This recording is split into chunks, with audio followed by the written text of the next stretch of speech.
La couture est quelque chose qui a toujours fait partie de ma vie. Ça a fait partie de ma vie avant le design, en fait.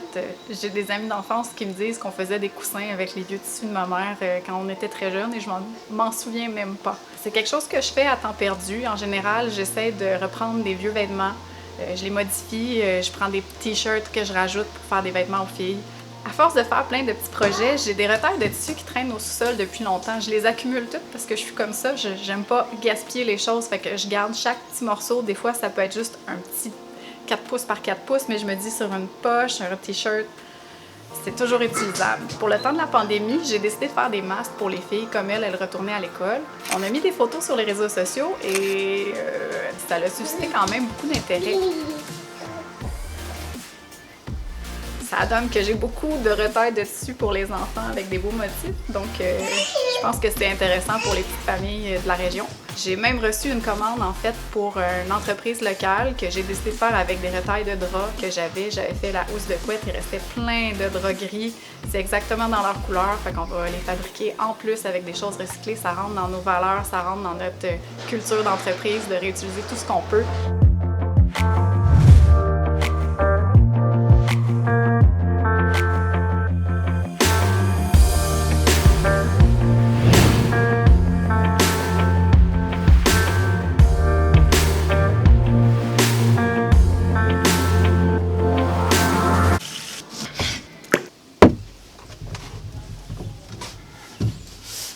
Pendant que Marie elle travaille fort en bas à faire des masques, je fais pas juste me la couler douce dehors. J'ai quand même amené l'iPad pour faire un paquet de courriels qu'elle n'a pas eu le temps de répondre. Que je donne un petit coup de main pour essayer d'avancer tous les projets.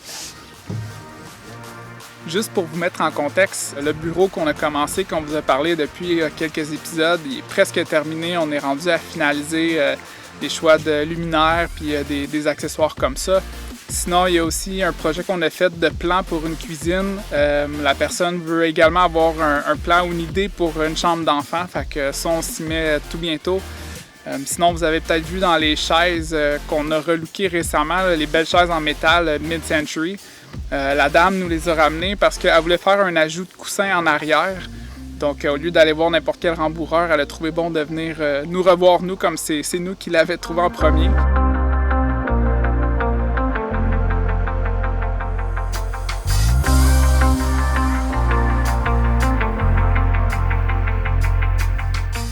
Peut-être que vous vous demandez pourquoi cette semaine on vous présente autant de couture, autant de tissus. C'est qu'on a eu beaucoup de projets qui étaient reliés à ça, entre autres. Mais ça découle en fait du programme dans lequel j'ai étudié, qui est très peu connu, qui se donne à un endroit au Québec, un endroit en Ontario, c'est le design de l'environnement. La plupart des gens pensent qu'on dessine des arbres, c'est pas ça du tout.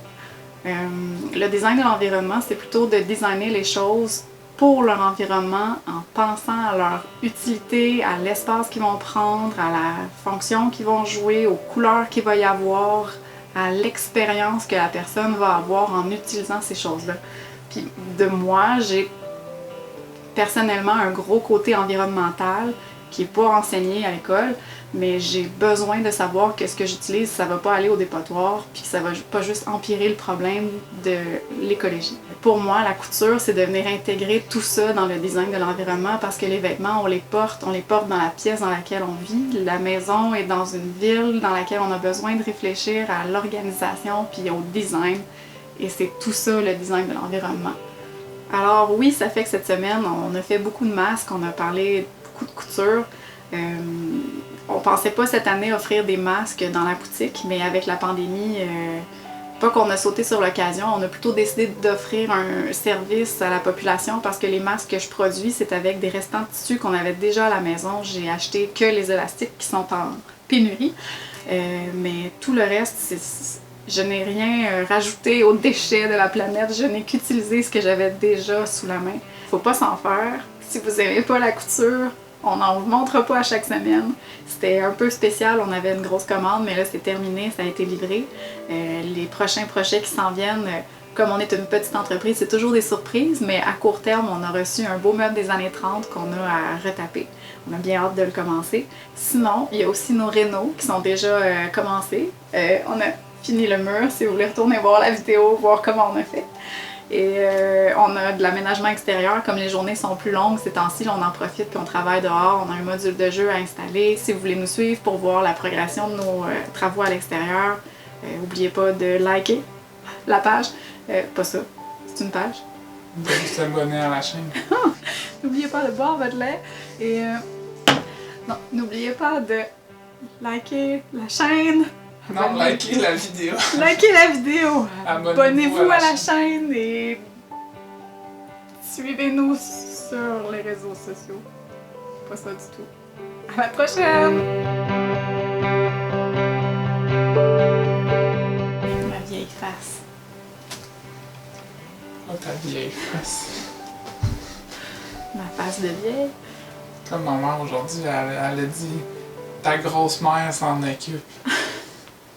J'ai répondu « Ah ah », puis j'ai envoyé un gif genre de Baymax qui se poke la bédaine. Elle a dit « Je suis pas si grosse que ça ».